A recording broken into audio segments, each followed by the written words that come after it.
24년 동아중학교 1학기 중간고사 1단원, 2단원 범위 보겠습니다. 자, 1번부터 바로 볼게요. 원소에 대한 설명으로 옳은 것을 보기 위해서 모두 골라보겠습니다. 물질을 이루는 기본 성분을 우리가 원소라고 하죠. 맞아요. 기본 입자는 원자, 성질을 가지는 기본 입자는 분자죠. 원소의 종류는 셀 수 없이 많다. 118가지가 있다고 되어 있죠. 지금까지 알려진 원소는 일단 1번 맞고 20가지가 아니고 118가지 방금 했고요. 인공적인 방법으로 만들어진 원소도 있다. 한 30여 가지는 인공적으로 만들었습니다. 물을 이루는 원소는 산소와 탄소가 아니라 산소와 수소가 되겠죠? 틀렸어. 1번, 4번입니다. 2번. 다음 설명에 해당하는 물질을 이루는 기본 성분, 원소를 찾으라는 거겠죠? 분해되지 않는다. 탄소, 소금이 안 돼요. 에탄올 안 되고 황은 되겠네요. 질소, 마그네슘. 3번. 암모니아가 안 되고 산소는 되고 물 안 되고 과산화수도 안 되고 원소만으로 구성되어 있는 것은 질소와 마그네슘. 질소는 N, 마그네슘은 Mg 되겠습니다. 다음 3번. 다음 물질들의 불꽃 반응 색깔 외우면 되겠죠? 7가지 있었습니다. 칼슘은 주황색, 칼륨은 보라색, 구리는 청록색, 스트론튬 빨간색, 리튬도 빨간색, 칼슘 주황색. 뭐가 안 나왔죠? 노란색 안 나왔네요. 2번. 노란색은 나트륨이죠. 나트륨의 불꽃 반응 색깔이 노란색 되겠습니다. 불꽃 반응 색깔은 일부 금속 원소들한테만서만 볼 수가 있고요. 4번 보겠습니다. 스펙트럼에 대한 설명으로 옳지 않은 거. 불꽃 반응색이 비슷한 물질은 선 스펙트럼으로 구별할 수 있다. 있어요. 리튬하고 스트론튬은 둘 다 불꽃 반응색이 빨간색으로 나오기 때문에 불꽃 반응색으로 구별이 안 됩니다. 그래서 선 스펙트럼을 관찰해야 되는데 선 스펙트럼으로 구분하면은 리튬과 스트론튬을 구분할 수 있다. 그렇죠. 질산 나트륨의 불꽃을 분광기로 관찰하면 노란색 선이 하나가 보인다. 2개 보일 건데요. 자, 일단은 이거 맞는 거고요. 두 번째 질산 나트륨은 일단 노란색 불꽃 반응색이 나타날 거고 선 스펙트럼은 이렇게 시꺼먼 가운데 노란색 선이 이렇게 있어요. 요 정도에 이렇게 있을 겁니다. 선이 하나 보인다라고 하면 사실 안 되긴 해요. 선 2줄입니다. 2줄이긴 해요. 근데 이것도 맞는 거라고 선생님 체크해서 하셨던 것 같아요. 다음 3번. 질산구리2의 선 스펙트럼에는 구리의 선 스펙트럼이 나타난다. 구리 맞죠? 청록색. 불꽃 반응색이 달라도 선 스펙트럼을 같을 수가 있다. 불꽃 반응색이 다르면 다른 물질이죠. 다른 물질에서 선 스펙트럼이 같게 나타날 수는 절대로 없습니다. 4번은 무조건 틀렸고요. 2번이 이게 약간 애매하긴 합니다. 5번. 여러 가지 금속 원소가 포함된 물질의 스펙트럼에는 각 금속 원소의 선 스펙트럼이 모두 나타난다. 맞습니다. 틀린 건 4번이요. 다음 5번. 자, 5번 볼게요. 국이 끓어 넘치면 가스레인지의 불꽃이 주황색으로 변한다. 국 속에 들어있는 금속 원소로 볼 수 있는 것은 불꽃이 보통 노란색으로 변하는데 주황색으로 변했대요. 주황색은 칼슘이죠. 칼슘이 들어있어야 됩니다. 답은 5번. 국이 끓어 넘쳤는데 왜 주황색이 됐을까? 칼슘 성분이 들어있다고 생각할게요. 근데 보통은 그렇지 않습니다. 염화나트륨이라고 해서 염화나트륨. 얘는 색깔이 얘 소금이거든요. 소금. 국이 끓어 넘쳐가지고 국물이 불꽃에 들어가면은 나트륨 성분 때문에 노란색이 나타나는 경우가 많아요. 하여튼 이거는 주황색이라고 얘기를 해줬기 때문에 약간 페이크네요. 다음은 5번입니다. 다음 6번 보겠습니다. 불꽃 반응 실험으로 구별할 수 없는 물질들을 옳게 짝지어진 것은 구별할 수 없는 것. 그럼 리튬하고 스트론튬이 같이 들어가 있을 때 불꽃 반응색으로 구별이 안 됩니다. 스트론튬하고 여기죠? 스트론튬, 리튬. 3번 되겠습니다. 7번 원자에 대한 설명. 원자 핵과 전자로 구성되어 있다. 2개 골라야 됩니다. 구성되어 있고 원자는 종류에 관계없이 전자의 개수가 완전 다르고 원자마다 전자의 개수는 전부 다릅니다. 원자는 전기적으로 중성이다. 중성이고요. 원자는 크기가 매우 작아서 직접 볼 수 없다. 볼 수 없고요. 원자는 중심에 전자가 있으면 안 되고 중심에 원자 핵이 있어야 되고 전자가 바깥쪽에서 이렇게 움직이고 있어야 돼요. 그래서 틀린 거는 2번과 5번이 틀렸습니다. 2번, 5번. 맞는 거 찾는 게 아니라 옳지 않은 것을 골라야 되기 때문에 2번, 5번 찾아야 됩니다. 다음 8번 볼게요. 원자와 원자 모형이 옳게 짝지어진 거. 산소, 기억이 산소라고요? 그렇지 않을 건데요. 산소 원자는 8번이기 때문에 전자가 8개 있어야 됩니다. 리튬은 3번이라서 가운데 플러스 3의 원자 핵의 전하량을 갖고 있고 전자가 3개 있으니까 니은 맞고요. 탄소입니다. 탄소 6번이라서 전자 6개 있으면 되고요. 수소 원자는 아니죠. 수소 원자는 가운데 플러스 1의 전하량과 전자가 1개 있어야 되기 때문에 이렇게 생성되어 있어야 돼요. 답은 니은과 디귿이라서 2번 체크하겠습니다. 왜냐하면 이거 봐봐. 여기 보면은 전자의 숫자가 산소는 8개, 리튬은 3개, 탄소는 6개, 수소는 1개라고 다 적어놨죠? 그대로 들어있는 거 찾아주면 되겠습니다. 다음 2번이었고요. 9번 볼게요.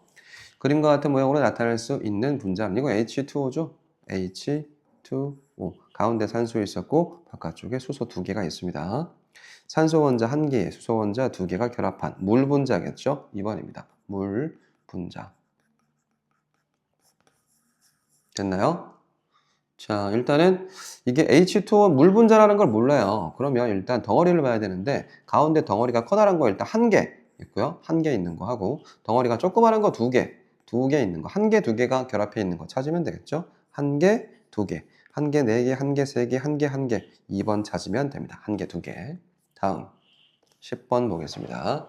자, 10번. 그림은 원자의 구조를 모형으로 나타냈어요. 가운데 원자 핵이죠. A가 원자 핵. 바깥쪽에 B는 전자가 되겠습니다. 내용 볼게요. 전자가 3개 있네요. 전자의 숫자는 3개, 1개, 2개, 3개 맞습니다.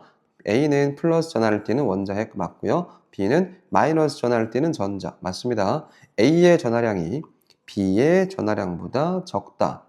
같아요. 플러스 3이고요. 마이너스가 1개인데 3개 있기 때문에 총 마이너스 3이 됩니다. 그래서 같다라고 봐야 돼요. 이거 틀렸어요. 답은 4번입니다.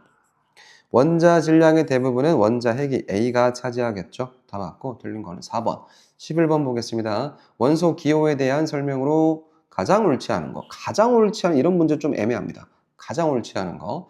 원소 이름의 알파벳의 첫 글자를 대문자로 쓴다. 이거는 맞습니다. 원소 기호로 나타내면 사용하는 언어가 달라도 의미를 전달할 수 있어요.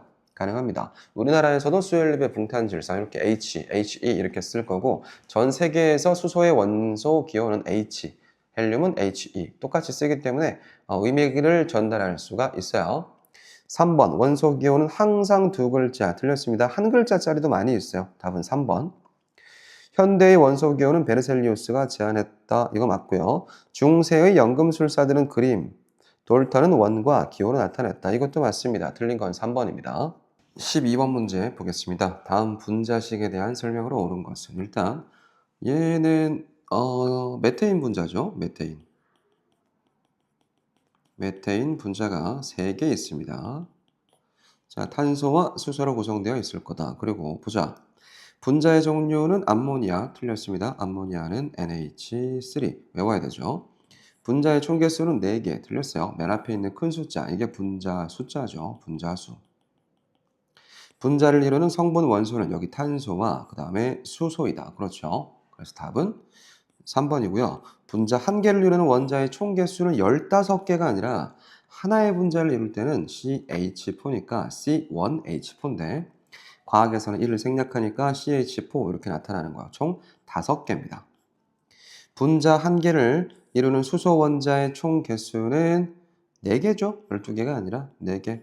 전체 총 3개 분자를 이루는 수소 원자의 개수가 12개가 되는 거예요. 그래서 답은 3번 체크하면 되겠습니다. 자, 13번. 그림의 수소 원자가 이온이 되는 과정을 모형으로 나타냈습니다. 이에 대한 설명으로 옳은 것 찾아보겠습니다. H가 있었어요. 얘 수소 원자거든요. 수소 원자가 반응해서 전자 하나를 잃어버렸으니까 H 플러스가 될 거고 전자 하나는 밖으로 나와 있습니다. 자, 1번부터 볼게요. 원자가 전자를 한 개 잃었죠. 잃었습니다. 원래 하나의 전자가 있었는데 밖으로 빠져나갔기 때문에 한 개 잃었다. 잃었다. 됐죠? 원자가 전자를 한 개 잃었다. 2번 정답입니다. 1번과 2번이 이렇게 나와 있잖아. 그럼 둘 중에 하나는 무조건 정답이죠. 그쵸? 3번에 마이너스 1가 음이온 아닙니다. H 플러스이기 때문에 플러스 1가 양이온이 되었다라고 얘기해야 됩니다. 마이너스 1가 혹은 플러스 1가라고 하는 거는 이게 꽤 오래전에 이렇게 표현을 했었어요. 이 문제 출제하신 선생님께서 연세가 좀 있을 것으로 추정할 수가 있겠습니다. 요새는 H 2가 플러스 이렇게 보통 S 2가 마이너스 또 F2 2가 플러스 선생님은 이렇게 얘기를 해요. 나는 이렇게 표현하거든. 근데 요즘에 선생님들은 그냥 2 플러스나 F2 2 플러스 F2 2 플러스 S2 마이너스 S2 마이너스 이렇게 얘기하시는 경우가 더 많더라고요. 자, 4번 보겠습니다. 전기적으로 중성인 입자가 되었다. 아닙니다. 전하를 띄게 되었죠. 이온식으로는 H-가 아니라 H 플러스니까 맞는 건 2번밖에 없었다. 자, 원자가 전자를 가장 많이 얻었어. 그러면 전자를 얻으면 마이너스 전하를 띄어야 되겠죠? 마이너스 차수가 제일 큰 거 3번이죠. 5, 2가 마이너스. 5, 2 마이너스. 5, 2 마이너스. 다 똑같다 그랬어요. 얘는 전자 3개 잃었고, 2개 잃었고, 1개 잃었고, 얘는 1개 얻었네요. 그쵸? 다음. 15번 보겠습니다. 이온식과 이온의 이름을 옳게 짝지은 것은 이거 외워야 되는 거죠. 다 암기해야 됩니다. 산화이온이죠. 산소와 염소는 뭐뭐 화이온 이렇게 표시를 해줘야 돼요. 황이온 아니고 황화이온. 음이온은 뭐뭐 화이온. 염소 산소에서 소를 지우고 화이온 붙이면 염화이온, 산화이온 이렇게 될 수가 있고 그냥 황 이렇게 끝나 원소가 하나의 이름으로 황으로 끝나면 뒤에다가 화 붙여서 황화이온 이렇게 해주면 됩니다. 얘는 NO3- 다원자이온이죠. 질산이온입니다.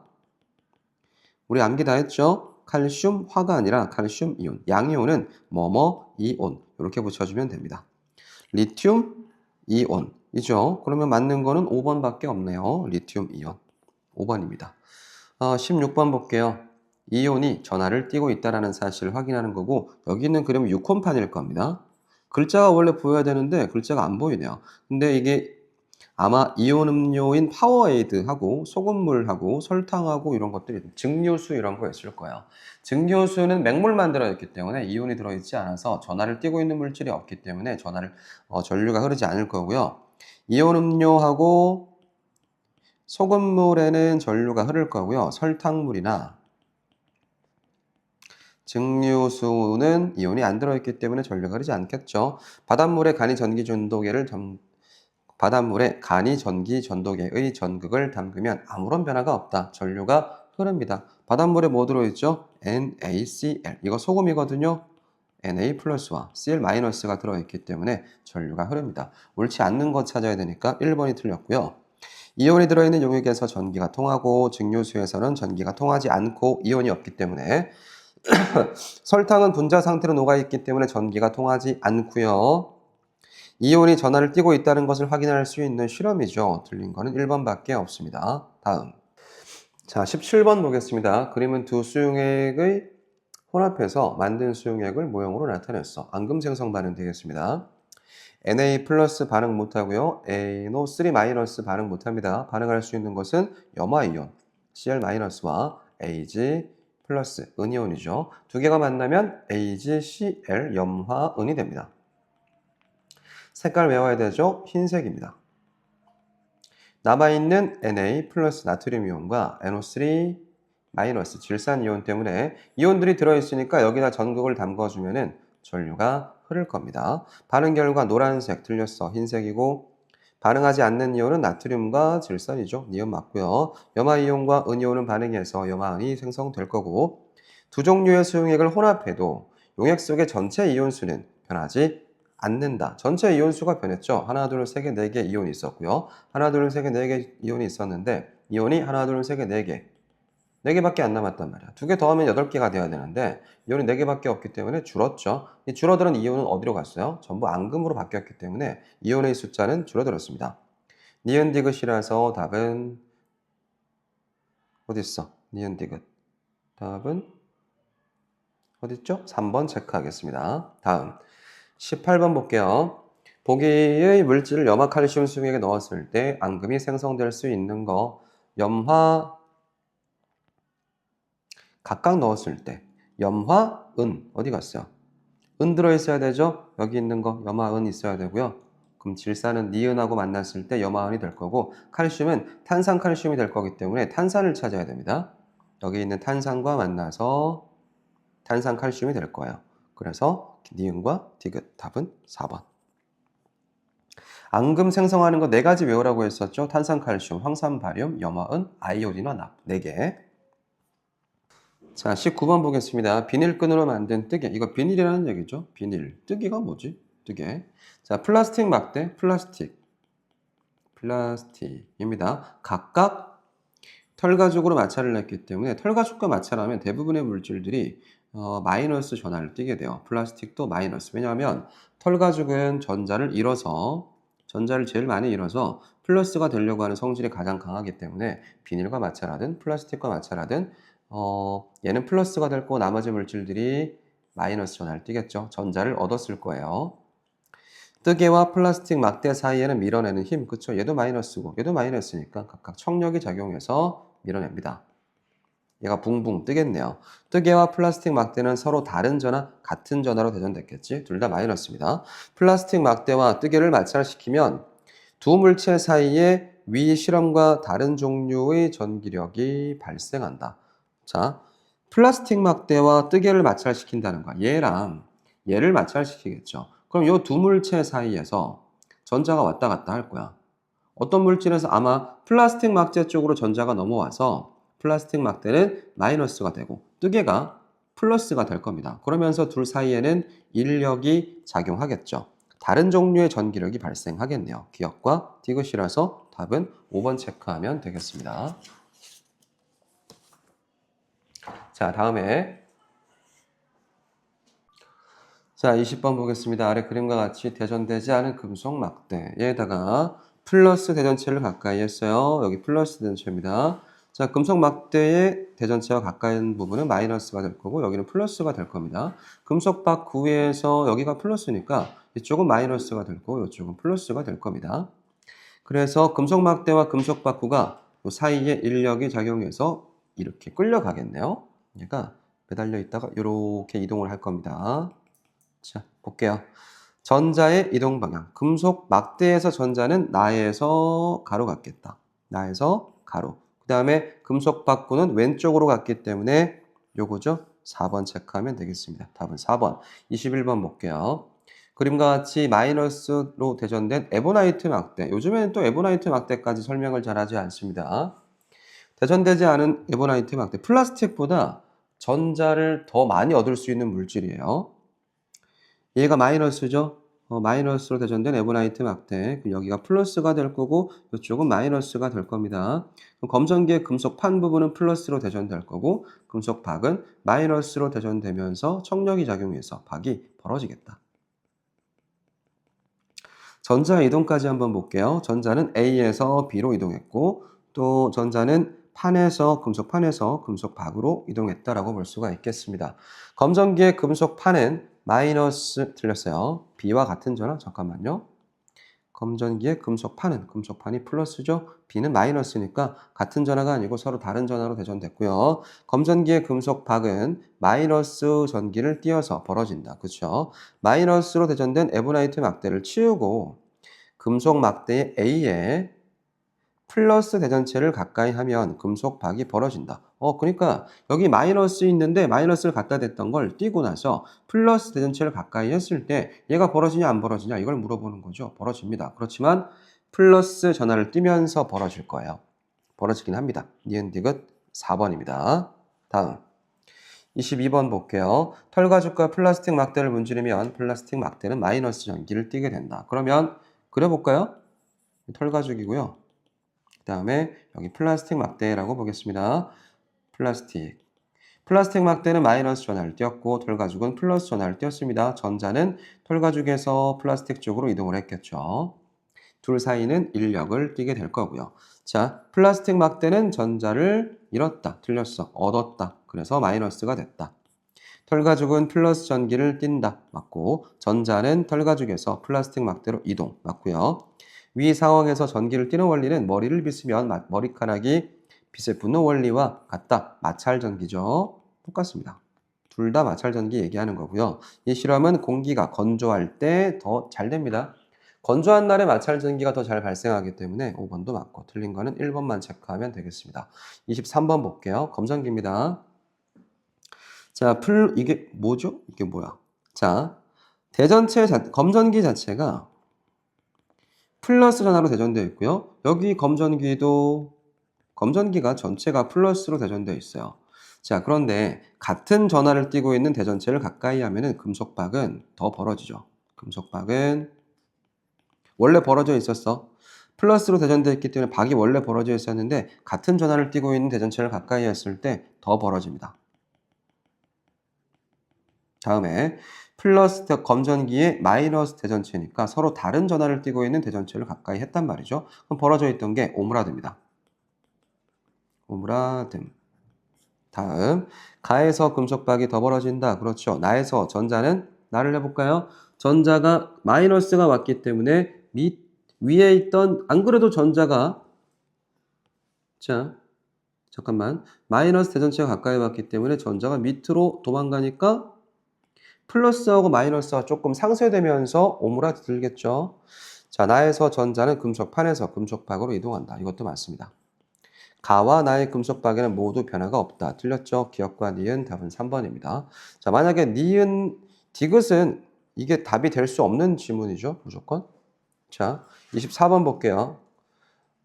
다음 그림은 물의 흐름을 전기회로에 비유했습니다. 비유해서 볼게요. 펌프, 밸브 다 볼게요. 밸브가 스위치, 물레방아는 어디 갔어? 전구, 물의 높이 차는 전압입니다.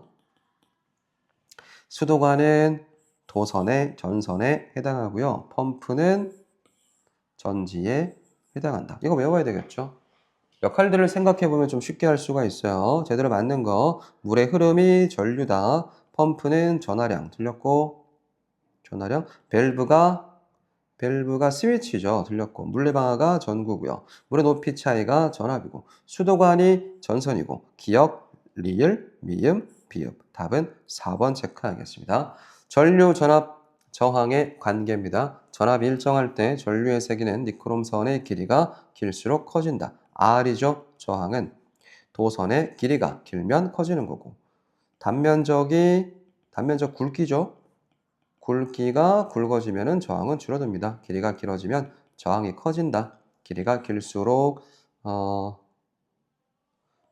전류의 세기가 커진다고요? 이건 틀렸습니다. 자, 25번 내용 잘 봐야 돼요. 길이가 길수록 저항이 커지기 때문에 저항과 전류는 반비례 관계라서 길이가 길어지면 저항이 커지고 저항이 커졌기 때문에 전류는 줄어듭니다. 반비례 관계라서 이거 틀렸어요. 틀린 거 1번 찾으면 되겠고요. 어떤 저항이 걸어준 전압이 커지면 전류의 세기도 커진다. 전압과 전류는 비례관계라서 맞습니다. 저항이 1옴인 물체에 1V의 전압을 걸어주면 1A의 전류가 흐른다. 111 다 똑같죠? 맞습니다. 저항의 크기는 도선의 종류에 따라서 달라집니다. 저항이 너무 커서 전류가 잘 흐르지 않는 물질을 부도체라고 불러요. 전류가 잘 흐르는 물질은 도체라고 보통 얘기를 합니다. 맞고요. 저항에 직렬 연결한 전지의 개수가 많을수록 흐르는 전류의 세기가 세다. 자, 전지의 개수가 많다는 것은 전압이 세집니다. 전압의 세기가 2V, 4V, 6V 이렇게 1개, 2개, 3개 점점 커진단 말이죠. 그러니까 전압이 커지면 전류와 비례하죠. 전압과 전류는 비례하기 때문에 전압의 세기가 세지면 전류도 같이 세지겠죠. 그래서 5번도 맞습니다. 틀린 거는 1번밖에 없었어요. 다음 넘어갑니다. 26번. 회로에 흐르는 전류의 세기와 전압을 측정합니다. 전류계와 전압계를 옳게 연결한 거. 전류계는 직렬로 연결하고 전압계는 병렬로 연결합니다. 자, 볼까요? 일단 전압계가 병렬로 잘 연결되어 있고 전류계가 직렬로 잘 연결되어 있어요. 그렇죠? 마이너스는 마이너스에 근데 플러스가 마이너스에 되어 있네요. 이거 틀렸네요. 다음에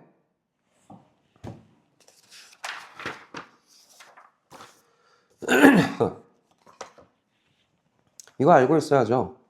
전류계를 직렬로 연결하고 전압계를 병렬로 연결하고요. 플러스는 플러스에 마이너스는 마이너스에 연결합니다. 자, 2번. 플러스가 플러스에 연결이 잘 돼 있고요. 마이너스는 마이너스 연결이 잘 돼 있고. 그렇죠? 전압계는 병렬로, 전류계는 직렬로 제대로 다 연결이 되어 있습니다. 다음 세 번째. 전압계가 병렬로 연결이 되어 있고 전류계가 연결이 잘 되어 있는데 여기가 플러스인데 마이너스 연결이 되어 있기 때문에 이것은 틀렸습니다. 막대기가 이렇게 두 개가 있는데 막대기 긴 게 플러스고요. 막대기 짧은 게 마이너스입니다. 그럼 얘는 틀렸어요. 4번. 전류계가 병렬로 연결되어 있기 때문에 바로 틀렸고요. 마찬가지로 전류계가 병렬로 연결되어 있기 때문에 바로 틀렸습니다. 맞는 거는 2번이요. 자, 27번 볼게요. 전류계와 전압계 눈금 읽을 수 있어야 됩니다. 일단 마이너스 단자가 하나, 두 개, 세 개 있는데 500mA 단자의 집계가 마이너스 거의 연결이 되어 있기 때문에 최대값이 500mA의 전류값을 읽어주면 됩니다. 그러면은 이게 0, 100이죠. 100mA는 0.1A 구했습니다. 다음 3V, 15V, 30V 중에서 15V 단자에 연결이 되어 있기 때문에 최대값이 15V인 3, 30, 15 1.5인가 이게? 15V인 눈금을 읽어주면 되니까 5에서 10 사이에 한 6 정도 되는 것 같은데요. 6인가 7인가? 7.5인가? 자, 정확하게 눈금이 잘 안 보이긴 하지만 가만히 있어보자. 0, 5, 10 5니까 7.5네요. 7.5V 되겠습니다. 15V 중에서 0, 5, 10, 15니까 7.5 맞습니다.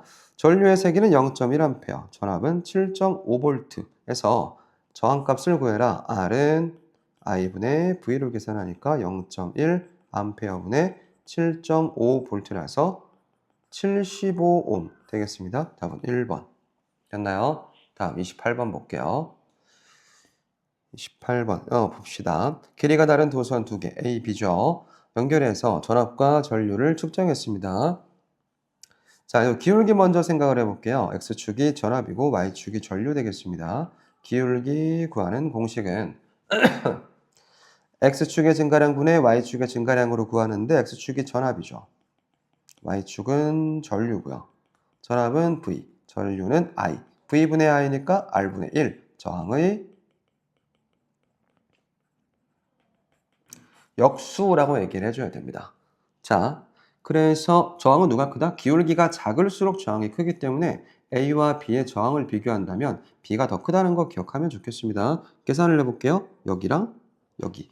이 지점 A의 저항은 0.6A 분의 3V라서 5ohm이고요. 됐죠?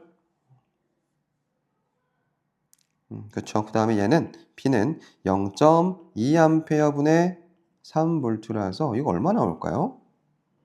2분의 30이니까 15ohm인데요. 그렇죠? 이게 3배 차이 나네요. 도선 A의 저항은 5ohm이다. 그렇죠. 도선 A와 B의 길이의 B는 누가 길 거야? B가 더 길 겁니다. B가 3배 더 길 거예요.